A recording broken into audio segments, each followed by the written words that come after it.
Black Clock Audio Tales is brought to you by BunnySlippers.com. Check out their brand new Dino sound slippers. Super soft, super fun, super...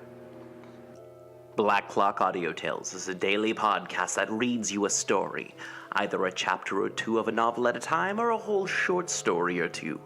Join us in our exploration of old ghost stories, supernatural fiction, horror stories, folk tales, fantasy, gothic horror, weird fiction, cosmic horror, and don't forget to join us for our monthly show about the Cthulhu Mythos. Look for our podcast wherever you find your podcasts. We suggest Podbean, Apple Podcasts, and Stitcher. Possibly also the loose flagstone leading up to the main house. Find us on the web at pgttcm.com, at Black Clock Audio on the Instagram and the Facebook, and Black Clock Audio Tales on YouTube. If, you just want to put on YouTube and listen to various stories while you clean the house, that's a good way to do it. Anyway, check out our new website at pgttcm.com, edited by Daniel Spitzer, music by Kevin MacLeod. The Chamber, Unseen Horrors, produced at Badger's Drift Studio in beautiful North Portland.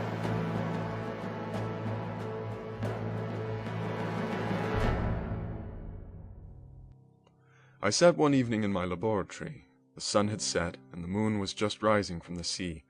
I had not sufficient light for my employment, and I remained idle, in a pause of consideration of whether I should leave my labor for the night or hasten its conclusion by an unremitting attention to it. As I sat, a train of reflection occurred to me which led me to consider the effects of what I was now doing. 3 years before, I was engaged in the same manner, and had created a fiend whose unparalleled barbarity had desolated my heart and filled it forever with the bitterest remorse. I was now about to form another being, of whose dispositions I was alike ignorant. She might become 10,000 times more malignant than her mate in delight, for its own sake, in murder and wretchedness. He had sworn to quit the neighborhood of man and hide himself in deserts, but she had not. And she, who in all probability was to become a thinking and reasoning animal, might refuse to comply with a compact made before her creation. They might even hate each other. The creature who already lived loathed his own deformity, and might he not conceive a greater abhorrence for it when it came before his eyes in the female form? She also might turn with disgust from him to the superior beauty of man. She might quit him, and he be again alone, exasperated by the fresh provocation of being deserted by one of his own species. Even if they were to leave Europe and inhabit the deserts of the New World, yet one of the first results of those sympathies for which the demon thirsted would be children, and a race of devils would be propagated upon the earth who might make the very existence of the species of man a condition precarious and full of terror. Had I right for my own benefit to inflict this curse upon everlasting generations? I had before been moved by the sophisms of the being I had created. I had been struck senseless by his fiendish threats, but now, for the first time, the wickedness of my promise burst upon me. I shuddered to think that future ages might curse me as their past, whose selfishness had not hesitated to buy its own peace at the price, perhaps, of the existence of the whole human race. I trembled, and my heart failed within me, when, on looking up, I saw by the light of the moon the demon at the casement. A ghastly grin wrinkled his lips as he gazed on me where I sat fulfilling the task which he had allotted to me. Yes, he had followed me in my travels. He had loitered in forests, hid himself in caves, or taken refuge in wide and desert heaths, and he now came to mark my progress and claim the fulfillment of my promise. As I looked on him, his countenance expressed the utmost extent of malice and treachery. I thought with a sensation of madness on my promise of creating another like him, and trembling with passion tore to pieces the thing on which I was engaged.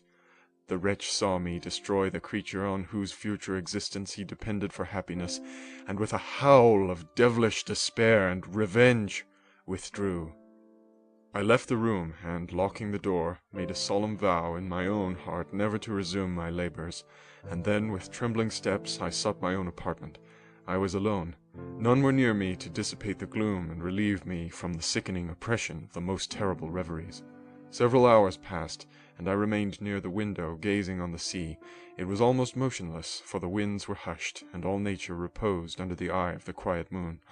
A few fishing vessels alone specked the water, and now and then the gentle breeze wafted the sound of voices as the fishermen called to one another.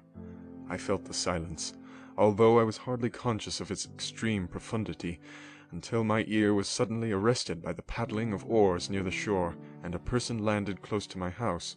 In a few minutes after, I heard the creaking of my door, as if someone endeavored to open it softly. I trembled from head to foot. I felt a presentiment of who it was, and wished to rouse one of the peasants who dwelt in a cottage not far from mine, but I was overcome by the sensation of helplessness, so often felt in frightful dreams, when you in vain endeavored to fly from an impending danger, and was rooted to the spot. Presently I heard the sound of footsteps along the passage. The door opened, and the wretch whom I dreaded appeared. Shutting the door, he approached me, and said in a smothered voice, "You have destroyed the work which you began. What is it that you intend? Do you dare to break your promise? I have endured toil and misery. I left Switzerland with you. I crept along the shores of the Rhine, among its willow islands and over the summits of its hills. I have dwelt many months in the heaths of England and among the deserts of Scotland. I have endured incalculable fatigue and cold and hunger. Do you dare destroy my hopes?" "Begone! I do break my promise. Never will I create another like yourself, equal in deformity and wickedness." "Slave, I before reasoned with you, but you have proved yourself unworthy of my condescension. Remember that I have power. You believe yourself miserable, but I can make you so wretched that the light of day will be hateful to you. You are my creator, but I am your master. Obey." "The hour of my resolution is past, and the period of your power is arrived. Your threats cannot move me to do an act of wickedness, but they confirm me in a determination of not creating you a companion in vice. Shall I, in cool blood, set loose upon the earth a demon whose delight is in death and wretchedness? Begone! I am firm, and your words will only exasperate my rage." The monster saw my determination in my face, and gnashed his teeth in the impotence of anger. "Shall each man," cried he, "find a wife for his bosom, and each beast have his mate, and I be left alone? I had feelings of affection, and they were requited by detestation and scorn. Man, you may hate, but beware. Your hours will pass in dread and misery, and soon the bolt will fall which must ravish from you your happiness forever. Are you to be happy while I grovel in the intensity of my wretchedness? You can blast my other passions, but revenge remains. Revenge! Henceforth, dearer than light or food, I may die, but first you, my tyrant and tormentor, shall curse the sun that gazes on your misery. Beware, for I am fearless and therefore powerful. I will watch with the wiliness of a snake, that I may sting with its venom. Man, you shall repent of the injuries you inflict." "Devil, cease, and do not poison the air with these sounds of malice. I have declared my resolution to you, and am no coward to bend beneath words. Leave me, I am inexorable." "It is well. I go. But remember, I shall be with you on your wedding night." I started forward and exclaimed, "Villain! Before you sign my death warrant, be sure that you are yourself safe." I would have seized him, but he eluded me and quitted the house with precipitation. In a few moments I saw him in his boat, which shot across the waters with an arrowy swiftness, and was soon lost amidst the waves. All was again silent, but his words rang in my ears. I burned with rage to pursue the murderer of my peace and precipitate him into the ocean. I walked up and down my room hastily and perturbed, while my imagination conjured up 1,000 images to torment and sting me. Why had I not followed him and closed with him in mortal strife? But I had suffered him to depart, and he had directed his course towards the mainland. I shuddered to think who might be the next victim sacrificed to his insatiate revenge. And then I thought again of his words, "I will be with you on your wedding night." That then was the period fixed for the fulfillment of my destiny. In that hour I should die, and at once satisfy and extinguish his malice. The prospect did not move me to fear, yet when I thought of my beloved Elizabeth, of her tears and endless sorrow when she should find her lover so barbarously snatched from her, tears, the first I had shed for many months, streamed from my eyes, and I resolved not to fall before my enemy without a bitter struggle. The night passed away, and the sun rose from the ocean.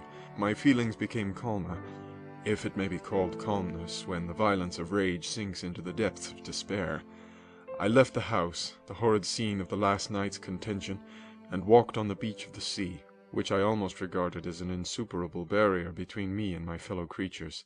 Nay, a wish that such should prove the fact stole across me. I desired that I might pass my life on that barren rock, wearily, it is true, but uninterrupted by any sudden shock of misery. If I returned, it was to be sacrificed, or to see those whom I most loved die under the grasp of a demon whom I had myself created. I walked about the isle like a restless spectre, separated from all it loved and miserable in the separation.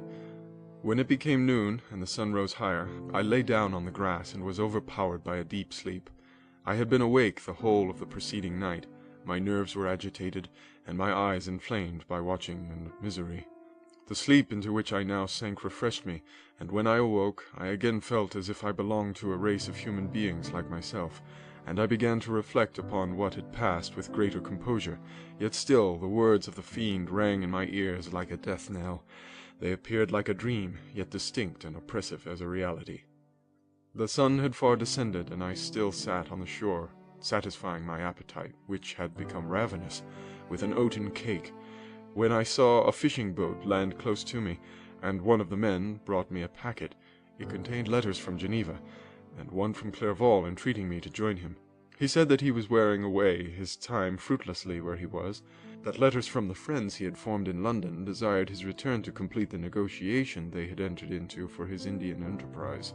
He could not any longer delay his departure, but as his journey to London might be followed even sooner than he now conjectured by his longer voyage, he entreated me to bestow as much of my society on him as I could spare. He besought me, therefore, to leave my solitary isle and to meet him at Perth, that we might proceed southwards together. This letter in a degree recalled me to life, and I determined to quit my island at the expiration of 2 days. Yet, before I departed, there was a task to perform, on which I shuddered to reflect.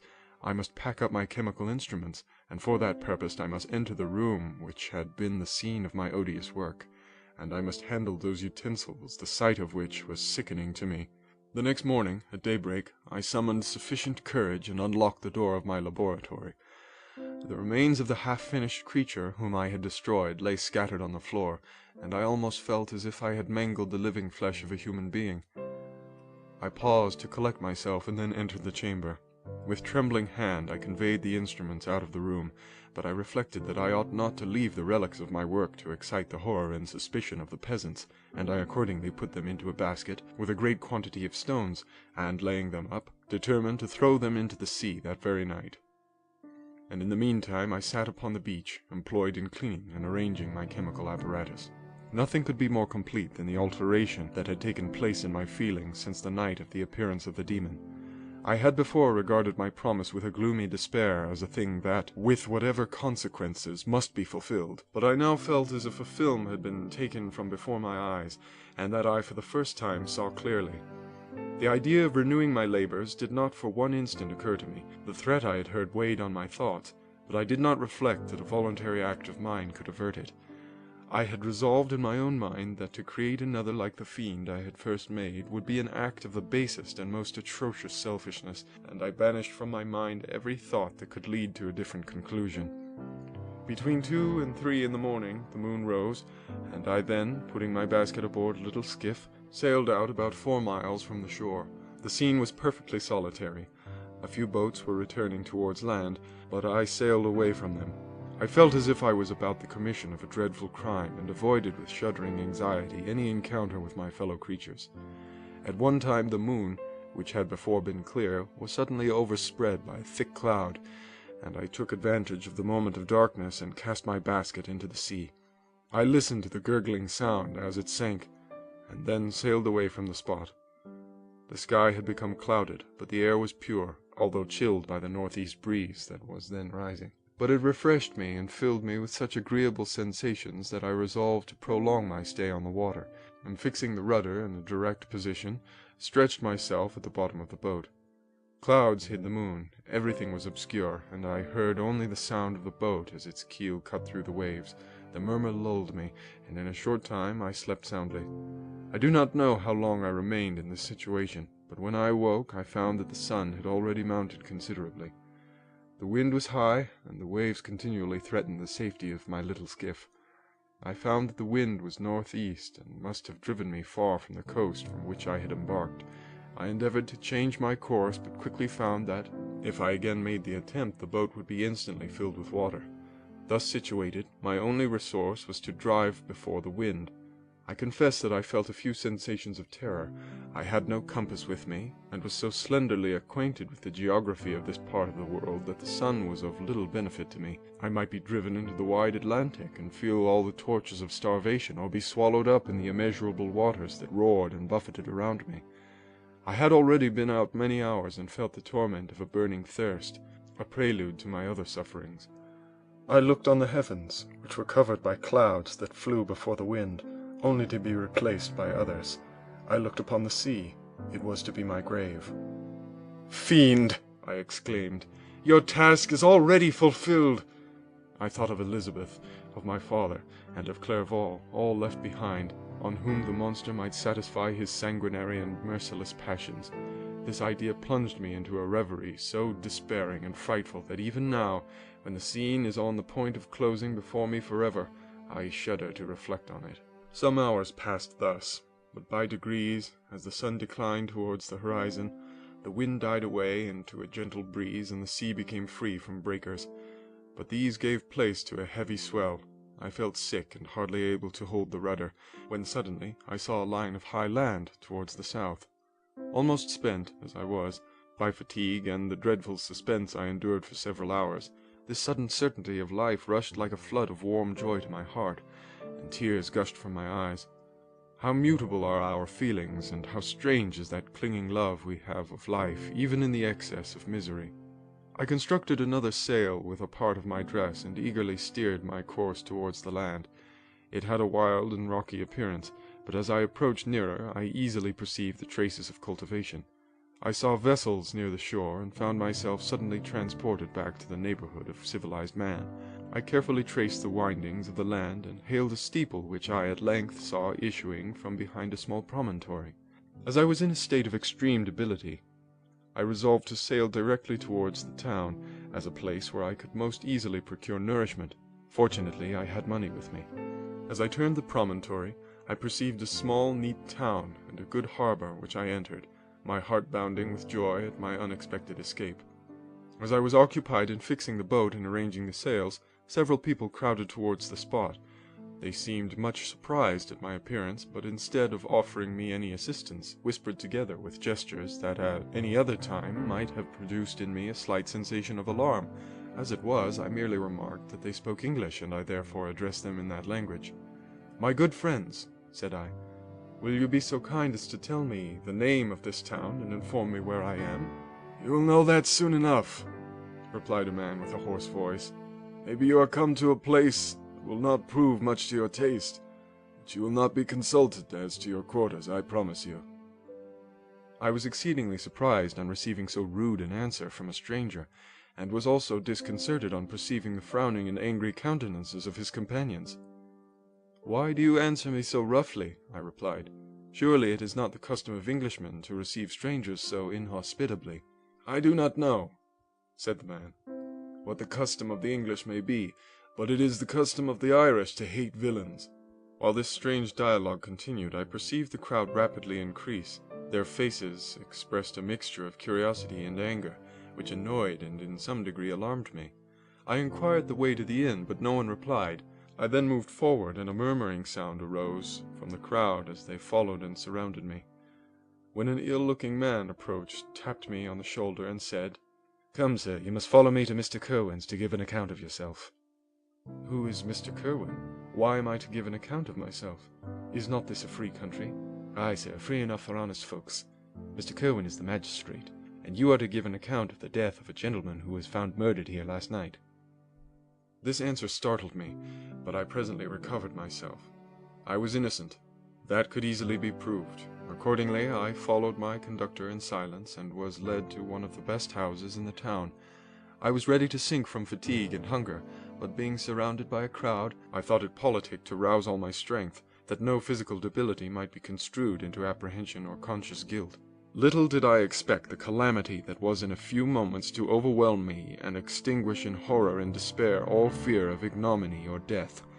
I must pause here, for it requires all my fortitude to recall the memory of the frightful events which I am about to relate, in proper detail, to my recollection. End of chapter 20.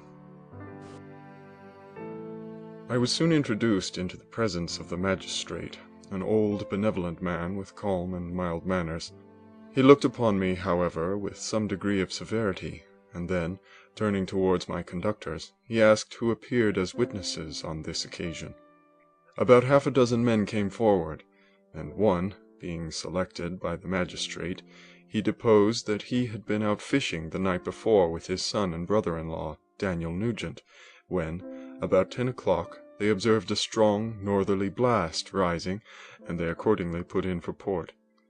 It was a very dark night, as the moon had not yet risen. They did not land at the harbor, but, as they had been accustomed, at a creek about 2 miles below. He walked on first, carrying a part of the fishing tackle, and his companions followed him at some distance. As he was proceeding along the sands, he struck his foot against something and fell at his length on the ground.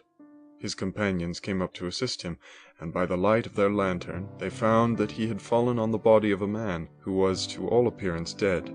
Their first supposition was that it was the corpse of some person who had been drowned and was thrown on shore by the waves, but on examination they found that the clothes were not wet, and even that the body was not then cold. They instantly carried it to the cottage of an old woman near the spot and endeavored, but in vain, to restore it to life. It appeared to be a handsome young man, about 25 years of age. He had apparently been strangled, for there was no sign of any violence except the black mark of fingers on his neck. The first part of this deposition did not in the least interest me, but when the mark of the fingers was mentioned, I remembered the murder of my brother and felt myself extremely agitated. My limbs trembled, and a mist came over my eyes, which obliged me to lean on a chair for support.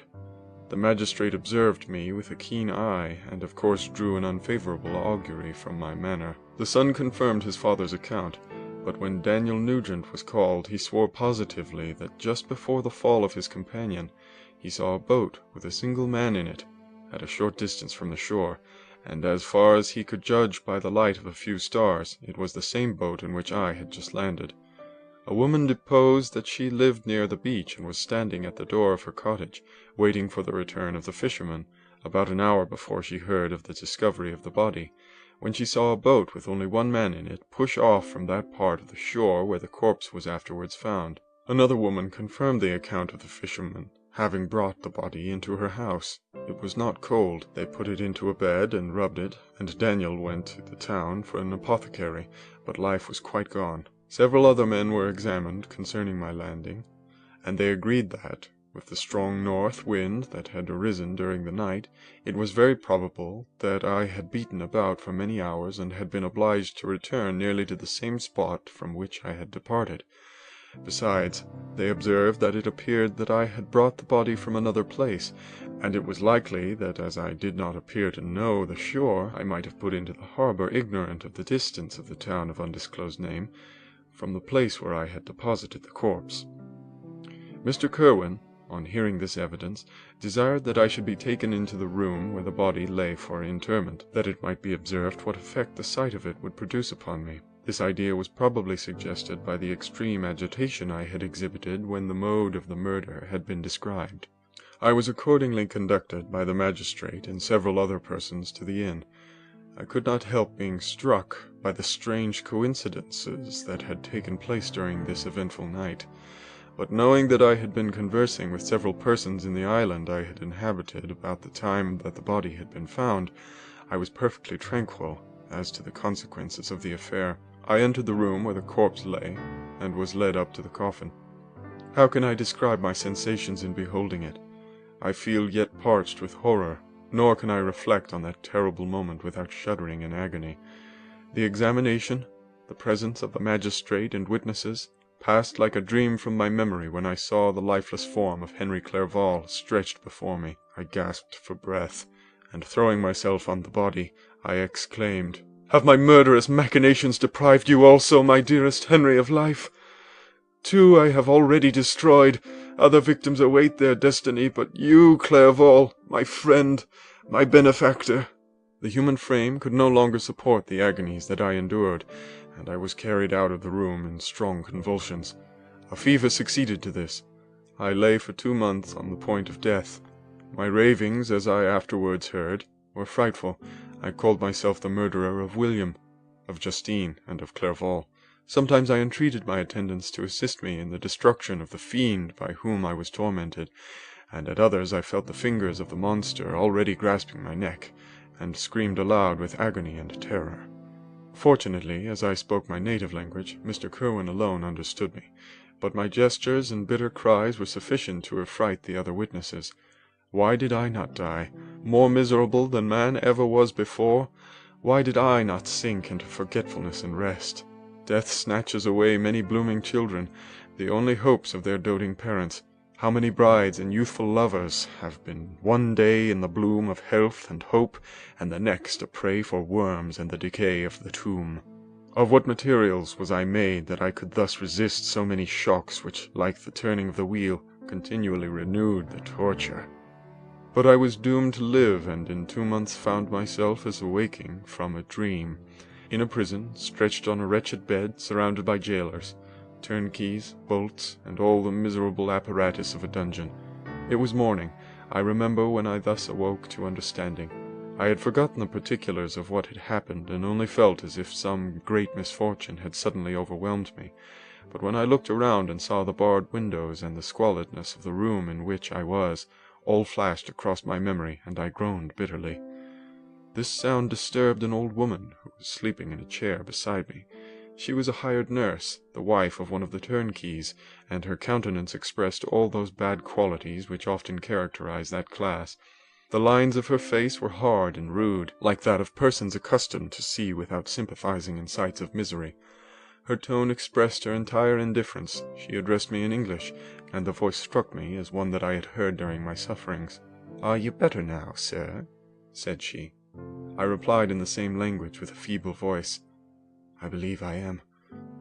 But if it be all true, if indeed I did not dream, I am sorry that I am still alive to feel this misery and horror."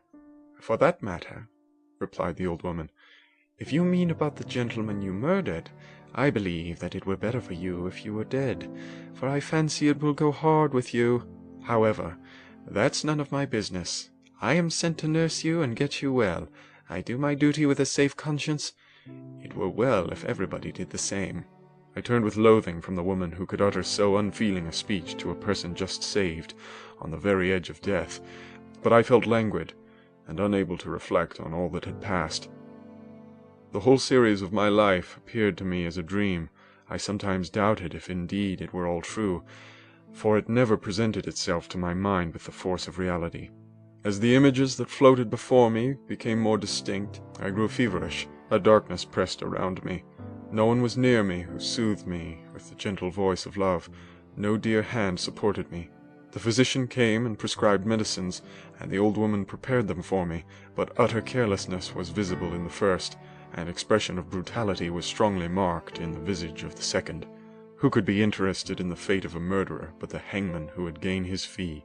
These were my first reflections, but I soon learned that Mr. Curwen had shown me extreme kindness. He had caused the best room in the prison to be prepared for me. Wretched indeed was the best, and it was he who had provided a physician and a nurse. It is true he seldom came to see me, for although he ardently desired to relieve the sufferings of every human creature, he did not wish to be present at the agonies and miserable ravings of a murderer. He came, therefore, sometimes to see that I was not neglected, but his visits were short, and with long intervals. One day, while I was gradually recovering, I was seated in a chair. My eyes half open, and my cheeks livid like those in death. I was overcome by gloom and misery, and often reflected I had better seek death than desire to remain in a world which to me was replete with wretchedness. At one time I considered whether I should not declare myself guilty and suffer the penalty of the law, less innocent than poor Justine had been. Such were my thoughts when the door of my apartment was opened and Mr. Kerwin entered. His countenance expressed sympathy and compassion. He drew a chair close to mine and addressed me in French. "I fear that this place is very shocking to you. Can I do anything to make you more comfortable?" "I thank you, but all that you mention is nothing to me. On the whole earth there is no comfort which I am capable of receiving. I know that the sympathy of a stranger can be but of little relief to one borne down, as you are, by so strange a misfortune, but you will, I hope, soon quit this melancholy abode, for doubtless evidence can easily be brought to free you from the criminal charge." "That is my least concern. I am, by a course of strange events, become the most miserable of mortals. Persecuted and tortured as I am and have been, can death be any evil to me? Nothing indeed could be more fortunate and agonizing than the strange chances that have lately occurred. You were thrown, by some surprising accident, on this shore, renowned for its hospitality, seized immediately and charged with murder. The first sight that was presented to your eyes was the body of your friend, murdered in so unaccountable a manner, and placed, as it were, by some fiend across your path." As Mr. Kerwin said this, notwithstanding the agitation I endured on this retrospect of my sufferings, I also felt considerable surprise at the knowledge he seemed to possess concerning me.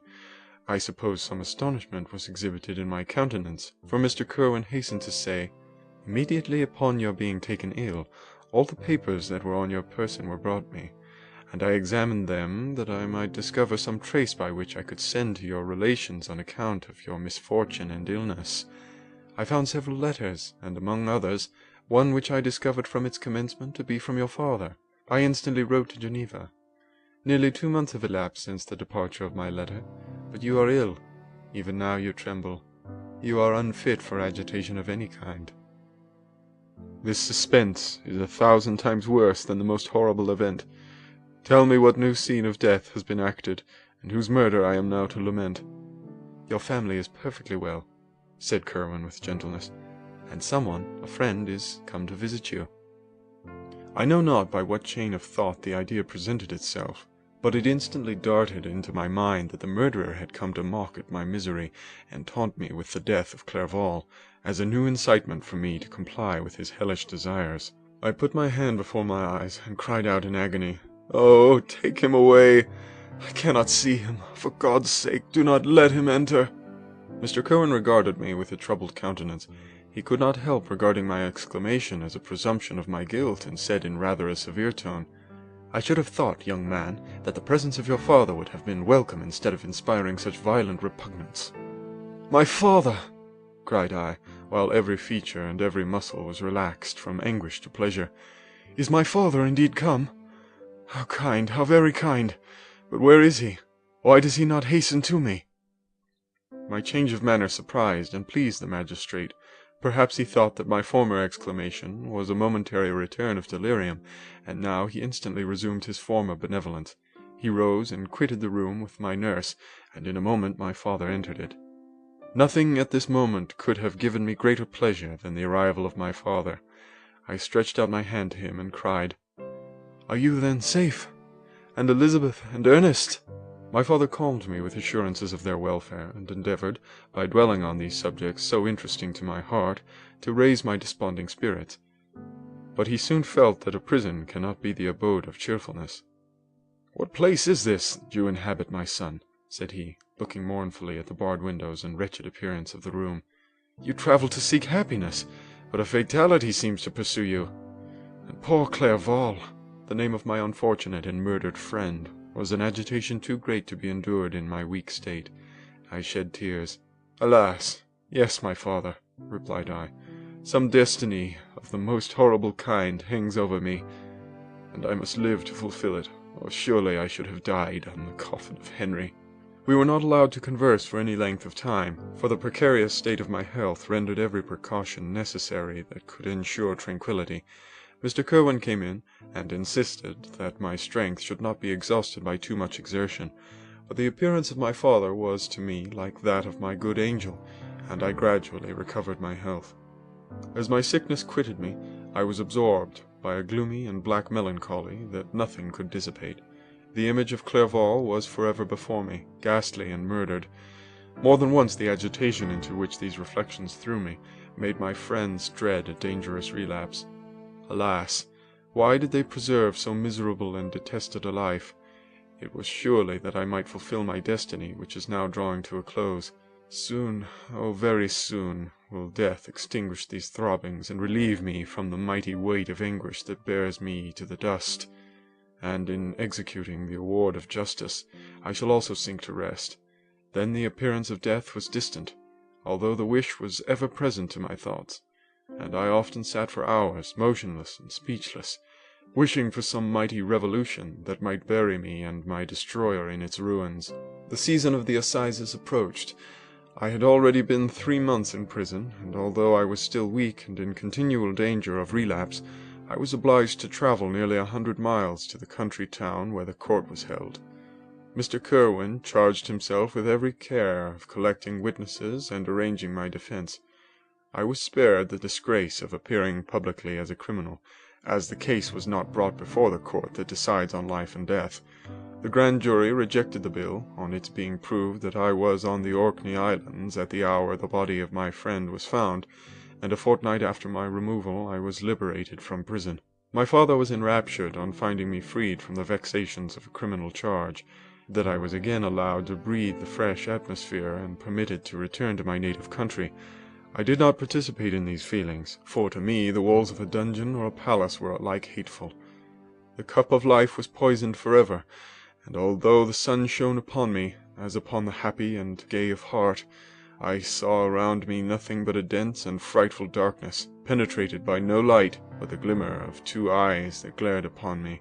Sometimes they were the expressive eyes of Henry, languishing in death, the dark orbs nearly covered by the lids and the long black lashes that fringed them.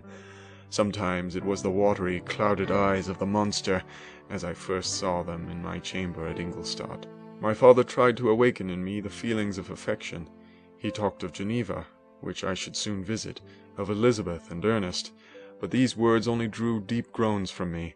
Sometimes, indeed, I felt a wish for happiness, and thought with melancholy delight of my beloved cousin, or longed, with a devouring maladie du pays, to see once more the blue lake and rapid Rhone that had been so dear to me in early childhood.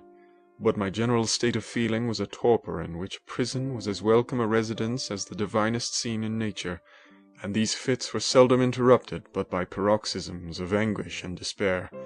At these moments I often endeavored to put an end to the existence I loathed, and it required unceasing attendance and vigilance to restrain me from committing some dreadful act of violence. Yet one duty remained to me, the recollection of which finally triumphed over my selfish despair. It was necessary that I should return without delay to Geneva, there to watch over the lives of those I so fondly loved, and to lie in wait for the murderer, that if any chance led me to the place of his concealment, or if he dared again to blast me by his presence, I might, with unfailing aim, put an end to the existence of the monstrous image which I had endued with the mockery of a soul still more monstrous. My father still desired to delay our departure, fearful that I could not sustain the fatigues of a journey, for I was a shattered wreck, the shadow of a human being. My strength was gone. I was a mere skeleton, and fever night and day preyed upon my wasted frame. Still, as I urged our leaving Ireland with such inquietude and impatience, my father thought it best to yield. We took our passage on board a vessel bound for Havre de Grace, and sailed with a fair wind from the Irish shores. It was midnight. I lay on the deck, looking at the stars and listening to the dashing of the waves. I hailed the darkness that shut Ireland from my sight, and my pulse beat with a feverish joy when I reflected that I should soon see Geneva. The past appeared to me in the light of a frightful dream, yet the vessel in which I was, the wind that blew me from the detested shore of Ireland, and the sea which surrounded me told me too forcibly that I was deceived by no vision, and that Clerval, my friend and dearest companion, had fallen a victim to me and the monster of my creation.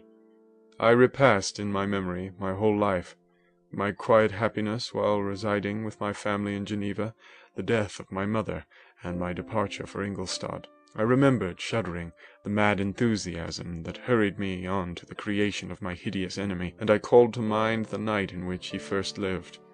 I was unable to pursue the train of thought. 1,000 feelings pressed upon me, and I wept bitterly. Ever since my recovery from the fever, I had been in the custom of taking every night a small quantity of laudanum, for it was by means of this drug only that I was enabled to gain the rest necessary for the preservation of life. Oppressed by the recollection of my various misfortunes, I now swallowed double my usual quantity, and soon slept profoundly. But sleep did not afford my respite from thought and misery.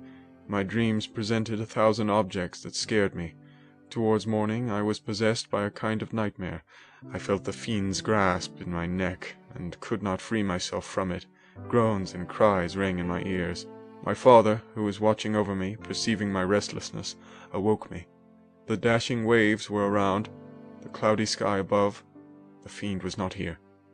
A sense of security, a feeling that a truce was established between the present hour and the irresistible disastrous future imparted to me by a kind of calm forgetfulness, of which the human mind is by its structure peculiarly susceptible. End of chapter 21. Thanks once again for listening to Black Clock Audio Tales. I've been your host and editor, D.B. Spitzer. All month long, June, Frankenstein, The Last Man, both stories by Shelley. And we're going to have some experts on to talk about Frankenstein and Mary Shelley in general and the Gothic tradition. So, that means Andrew Grace and, of course, Ken Hite, and also from Word Horde Press, Ross E. Lockhart. Not Lossy Rockhart, but Ross E. Lockhart. All right. Thank you so much, and enjoy June. And remember, if you want to help out the show, just go to paypal.me/pgttcm and donate $1 or $5 or $10 or whatever you feel. And also, if you want to be part of our patron scheme, go to pgttcm.podbean.com and donate. I mean, we've got a patron button there, just pgttcm.podbean.com and donate whatever you can. There's a patron button, and it'll help you out and tell you what to do. All right, thanks again.